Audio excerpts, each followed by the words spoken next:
Hello everyone, this is Nick from Insground. Reading is great. Books are one of the most effective means to enhance one's knowledge across a wide variety of subjects. Whether it's non-fiction, technical literature, or novels, the power of books is profound. I once stumbled across the quote, "Books are the cheat codes to life," and it resonated with me deeply. Not only are they cheap, but they are also mostly written by people that are experts at the topic they write about.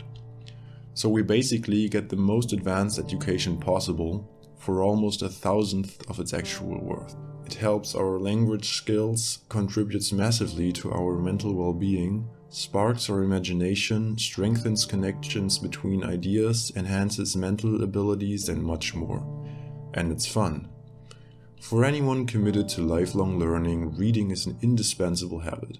If you're on self-improvement, buying books is absolutely the best investment in yourself you can make. Especially in our modern world, where we are constantly stimulated by things that spikes our dopamine like our phones, social media, junk food, and much more. Our attention span has decreased significantly and entertainment is often prioritized over deep work and learning. Oftentimes, reading even seems boring compared to the other options, even though it's a far better way to spend your time.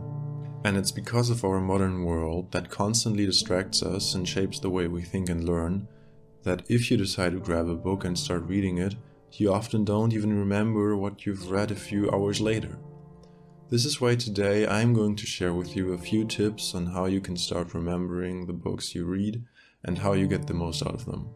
Let's start with some general tips that'll help you remember before you even grab a book. One of the most important things to consider is your reading environment. If you can create a place in your home designed for reading only, that is extremely cozy and comfortable, reading starts to become something to look forward to because you just want to spend time at that place. A quiet and distraction-free place is ideal. Your brain is used to being distracted, so this is especially important in the beginning. It can also be beneficial to schedule these reading sessions early in the day, since the brain is typically most receptive to new information during this time. If you manage to read at a certain time over days, you might even create a new habit, which makes reading even easier. Also, take short breaks during your reading sessions to refresh your brain. Another thing to consider is the book you read. This should be a no-brainer, but reading books that genuinely captivate your interest is obviously way easier, and you'll also remember a lot more. There should be a clear intention behind your choice.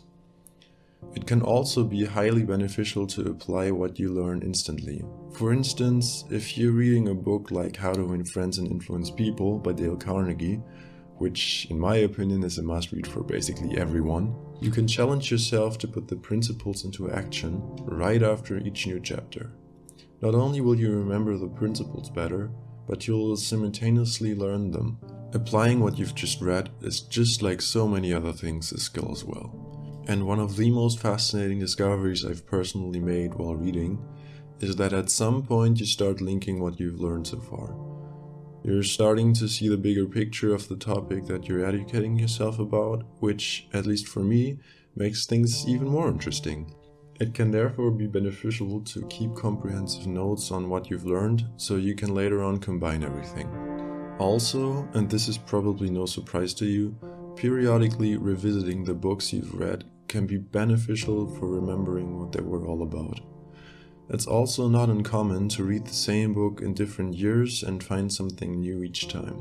And lastly, maintaining a healthy lifestyle is crucial for nurturing a mental health and a well-functioning memory.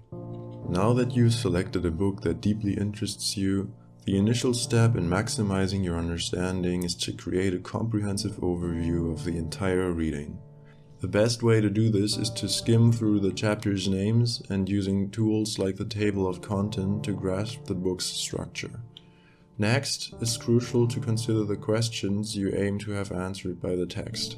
When you formulate your own questions, you already put yourself in the right mindset to remember the crucial aspects of the book.